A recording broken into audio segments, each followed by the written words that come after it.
Attorney, naalala mo sa Liwasan? Magkasama po tayo doon. Salamat din po pala Miss Maharlika sa tulong na pinadala sa Liwasan.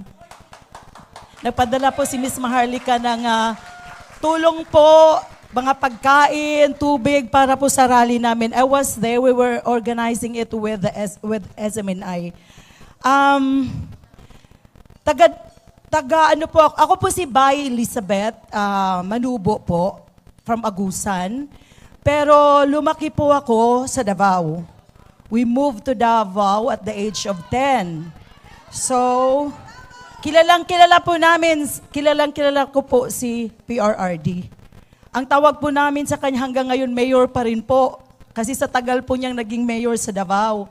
So, yung pong friendship nila, Pastor, I'm speaking on behalf, konti lang po sa KO Jessic kasi nagsalita na po kanina si Brother June, but it's related para po ninyo maintindihan. Si Mayor po at si Pastor, magkakilala na po since 1980s until today. So it's like 44 years na po ang kanilang pagkakaibigan. Nagsimula po sila magkakilala, yung pong KO Jessie, nasa slum area pa po kami noon. 10 years old pa lang po ako. Tapos si PRRD, wala pa po siya sa politika. Prosecutor po siya sa Davao. So this friendship started on 1980s. That long. So I can attest na hindi po political yung friendship nila. Magkaibigan sila po dahil pareho sila ng prinsipyo, pareho po silang nagmamahal sa bayang Pilipinas. So alam naman po natin kung ano po ang Davao, di po ba? At that was 1980s po, naranasan po namin ang grabing patayan. Davao was called the killing field of the Philippines. Alam po ng mga taga Davao yon. Nasa elementary po lang ako hanggang high school, nakakita po ako mismo sa harap ko, pinatay. Kung may tao pong namamatay, wala pong titingin at walang pupulot kasi natatakot. Mas mabuti pa po ang manok. Kasi kahit papano, after pumamatay ang manok, may kukuha. Grabe po kasi nagiging laboratory po ang Davao ng CPP, NPA, NDF. So in short po, sa sobrang hirap na naranasan po namin sa Davao, na papakinggan ko po si Pastor, si PRRD, they're talking about this. And in short, alam naman po natin na nung pumasok na po sa politika si PRRD, tinutukan niya po ito. Tinutukan niya po ito. Hanggat sa naging one of the safest city in the world ang Davao. Di po ba? Ang dami pong nangyayari sa Davao. Ang dami pong nangyayari sa Davao dahil po sa leadership ni PRRD. Sabi nga ni PRRD, na-mention ko nga po to last time, nung nasa New York po kami, kasama po ng Maisog, New York, sabi ni PRRD kay Pastor, Pastor, ikaw ang bahala sa mga anghel, akong bahala sa mga demonyo, tandem tayo. Sige pa, tutukan mo yung mga mabubuti, ako naman dito sa masasama. Kasi alam ko, kahit sa impyerno, hindi ako tatanggapin ni Lucifer. Sabi naman ni Pastor, bakit naman Mayor? Takot ba si Lucifer sa'yo? Ay, hanggang sa impyerno, putulang ko siya ng sungay at buntot. So, it was only a joke, pero alam naman natin si PRRD, di ba, pag magsalita, pero he really means it. He meant it. Talagang pagdating po sa kabutihan, champion po si PRRD nito. Di po ba? So hanggang, could you imagine, matagal na po siya, sinabihan ni Pastor na sana Mayor, itong ginawa mo sa Davao, madala mo sa buong Pilipinas. Alam natin ayaw ni PRRD, di ba? Ayaw niya kasi alam niya gaano kalaki yung responsibility. At sabi niya, ang dami kong maging kalaban yan, Pastor, kasi wala akong sasantuhin. Pero nananalangin po tayo. Siguro po kasama kayo sa mga nananalangin na sana magkaroon tayo ng righteous governance. So year 2016, tinupad po ang ating mga dalangin. Kaya po, hindi man natin inaasahan, nanalo po as President of the Philippines si PRRD. Dito na po nag-start ang journey ng kingdom na sana po sa una, tutok lang po kami sa spirituality. Nasa simbahan lang po kami. Pero dahil po sa sobrang pag-ibig, kasi po laging nag-uusap sila paano paunlarin ang Pilipinas. Si pastor po naman all out ang support kay PRRD. No string attached po yon. No string attached. Wala pong attachment yon. Walang perang wala pong perang, how do you call it in Tagalog? Bisaya po kasi ako. Walang perang namamagitan nun. Alam po namin yon kasi nga taga Davao po ako. Ngayon, itong nangyari, it can be religious persecution at the same time political persecution. Kaya nga po, bakit ganun na lang? Kung titingnan nyo po, it's like an extraordinary movement or attention ang ginagawa ng gobyerno para lang madakip si pastor. Hindi naman po siya terrorist. Sa totoo lang po sa kingdom po, ang aming supreme law na talagang isinaksak, kung pwede lang isinaksak na word gisilsil ni pastor sa amin is 4-letter word, L-O-V-E. Supreme law po yan ng kingdom. Dalawa po ang ating great commandments, di ba? Yung una po, love God with all your heart, with all your soul, and with all your strength. Ang pangalawa po, love your neighbor as yourself. Dito po, pumasok ngayon si Unifil. Kasi po, pagka sinabing, love your neighbor as yourself, sino ba yung neighbor natin? Sino po ba yung neighbor natin? Yung po ba talagang kapitbahay natin? O, totoo na may kapitbahay natin, neighbor natin, pero yung neighbor po talaga natin is those who are in need. Diba? So dito na po yun hanggang na forma yung NTF-ELCAC and we see SMNI. Ang SMNI po, talagang kung tutuusin, wala po yung commercial Ginastusan talaga yan ng kingdom, parang that's naka-offer yan para po sa nation building po. Ginawa po nating platform o sounding board ng SMNI. Sa totoo lang po, yung mga workers na nandyan, talagang alam ni Atty. Roque, yung kasama niya, mga taga-SMNI Ganun pa rin po. We always, ang ganito po sa amin strive to rhyme for unity. Strive to rhyme for unity. Iisa lang. We have a common goal, common purpose, and that is to serve God and serve the people. So, kung tutuusin po, talagang masakit po sa amin. Masakit po sa amin. Kasi nung pumasok na po si Pastor sa Nation Building, syempre sama po kami lahat. Sama po kami lahat kasi sabi ni Pastor, hindi man pwedeng magpipreach lang tayo, hindi natin ginagawa yung preaching natin. We have to live what we talk, or we have to live what we preach, or walk what we talk. Diba? So yun po mga kapatid, sabi ni Pastor sa amin, in-explain po niya yan. Pag ako'y nagsasalita sa pulpito, ako'y nagsasalita as pastor, as shepherd, as a spiritual man. Pero pag pupunta na ako sa SMNI, me being a Filipino. Kasi hindi naman pwedeng ihiwalay mo yun. Pilipino tayo. Di po ba? So doon po nagsimula yun mga kapatid. Doon po nagsimula. So when tatay, natapos na yung term ni tatay, ayan na. Sunod-sunod na. Kasi nga si pastor nga yung closest, isa sa mga closest ally ni PRRD. Ngayon, sanay naman po kami sa persecution. Sanay po kami sa batikos, kasi biblical po yun Nasa Biblia yun po Nasa Biblia din yun, sanay na kami yun, expected na namin yun. Pero ang hindi po pwede, at hindi po natin pwedeng matanggap, is yung walang hustisya. Yung pong abuso.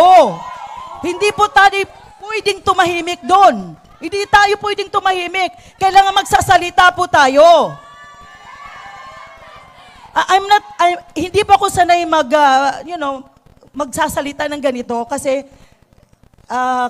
administrator po ako sa Kingdom, iba po yung trabaho ko.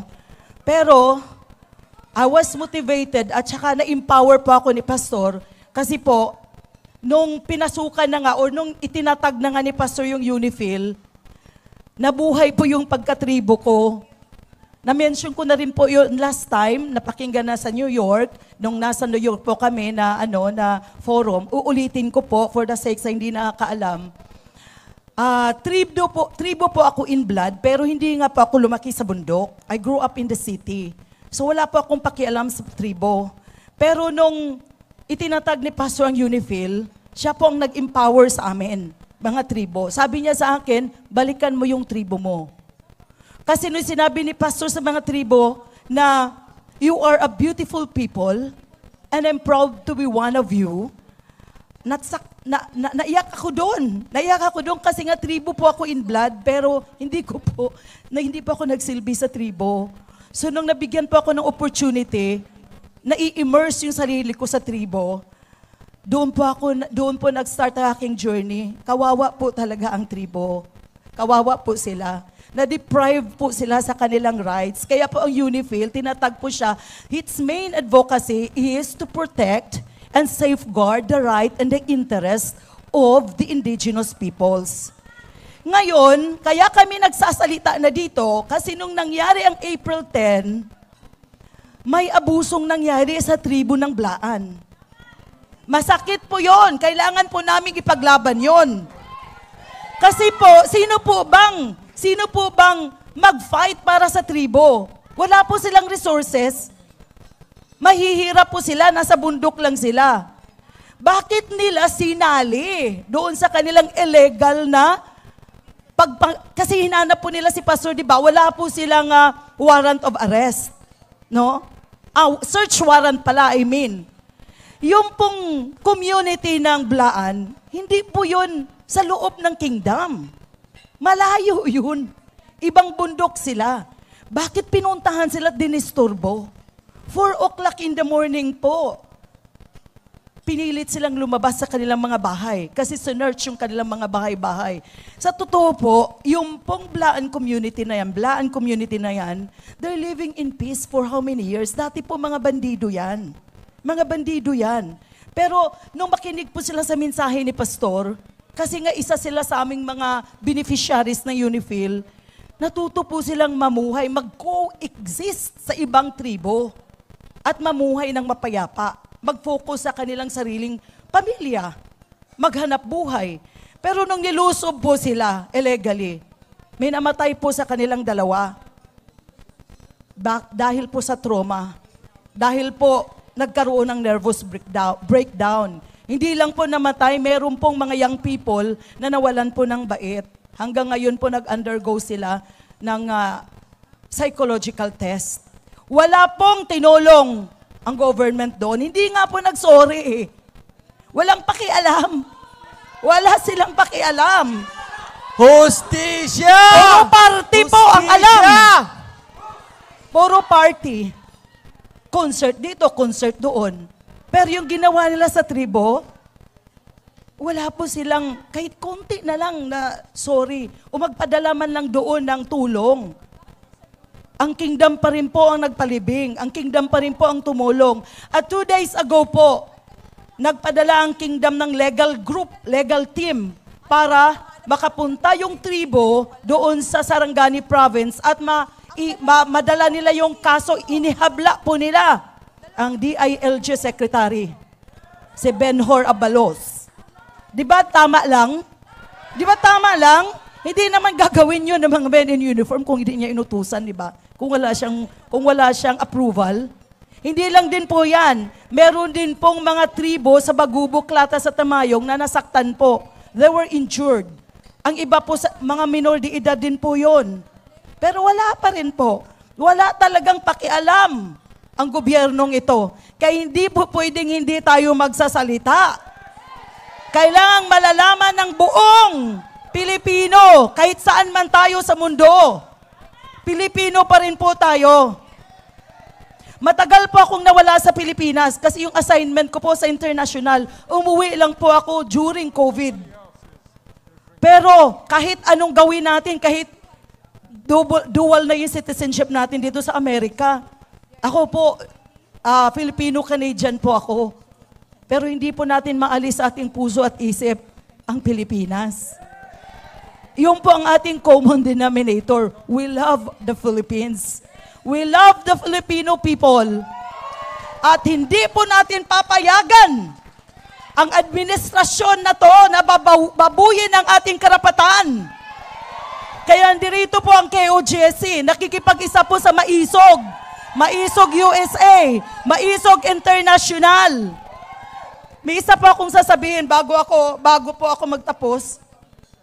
After nanalo po si BBM, siguro few months, I think if I'm not mistaken, 4 months, after he won, meron pong grupo ng Maisog, DDS group from Europe. Pumunta po sila ng Davao. Ako pong nag-arrange sa kanilang visit kay Pastor. Alam niyo po, this DDS group in Europe was represented by, from Spain, nagkaisa po sila, from Paris, from France, tapos yung mga board members nila galing po sa Italy, meron pang galing sa Dubai, meron pang galing sa Japan. Ang una po nilang sinabi kay Pastor, Pastor, ngayon na wala na po si PRRD, please naman, si SMNI, buhayin mo pa rin, patuloy pa rin po tayo kasi worry po kami. Worry po kami sa administrasyon na to, mga 4 months after the election. Alam niyo po, sa totoo lang po, I was there, sabi ni Pastor, it's too early to judge. Bigyan naman natin ng pagkakataon si BBM. Give him the benefit of the doubt. Kasi maaga pa para husgahan natin siya. Yung talagang mga DDS group, yung mga Maisog na yun, sabi ko sa kanila, bakit ganun yung, bakit ganun yung nararamdaman nyo? Kasi madam, hindi naman siya in-endorse ni Tatay Digong. Pag hindi in-endorse ni Tatay Digong, kakatakot yun. So, kami naman po, di ba lahat tayo? Kaya nga, nabudol tayo eh. Lahat tayo budol, ano po? Budol tayong lahat. Kasi kami rin po, SMNI. All out ang support, walang bayad yun. Lahat ng coverage, walang bayad yun, ha? O, ukada pa. Di ba? Lahat kami naggastos noon. Kasi yung utos ni Pastor, kasi nga, para sa nation building. SMNI, 4 hours yata ang LCAB, di ba? Araw-araw yun, walang bayad. Ang laban kasama ang bayan, walang bayad yun. Nung wala na po si PRRD sa administration, si Ka-Eric po at si Ma'am Badoy, sabi nila, saan tayo pupunta? Wala na sila sa NTF-ELCAC. Sabi ni Pastor, sama-sama pa rin tayo, akong bahala sa inyo. Kasi hindi natin pababayaan ang Pilipinas. Nabudol talaga po si Pastor. Alam niyo, naiyak si Pastor eh. Nakita ko si Pastor umiyak. Kasi sabi niya, hindi ko akalain na yung presidente ngayon na nangako na ipagpatuloy ko anong nasimula ni PRRD. Sinungaling pala! Sinungaling! Grabe! Sinungaling! Sinungaling! Sinungaling! Sinungaling! Bangag talaga, bangag. Oo. Kaya ngayon mga kapatid, yung makita nyo, lahat ng Maisog rally, lahat ng resources ng kingdom talagang sumuporta kami. Kasi pare-pareho po tayo. Isa lang nararamdaman natin, hindi natin papayagan na ang kadiliman mananalo against sa kaliwanagan. Hindi natin yan papayagan. So, magkaisa po tayo. Magkaisa po tayo mga kababayan. Yes! Mabuhay ang Pilipinas! Mabuhay! Mabuhay ang Pilipino! Mabuhay! Mabuhay ang Maisog! Mabuhay! Mabuhay ang KOJC! Mabuhay! Mabuhay ang tribo! Mabuhay! Maraming salamat po. Magandang gabi po sa inyong lahat.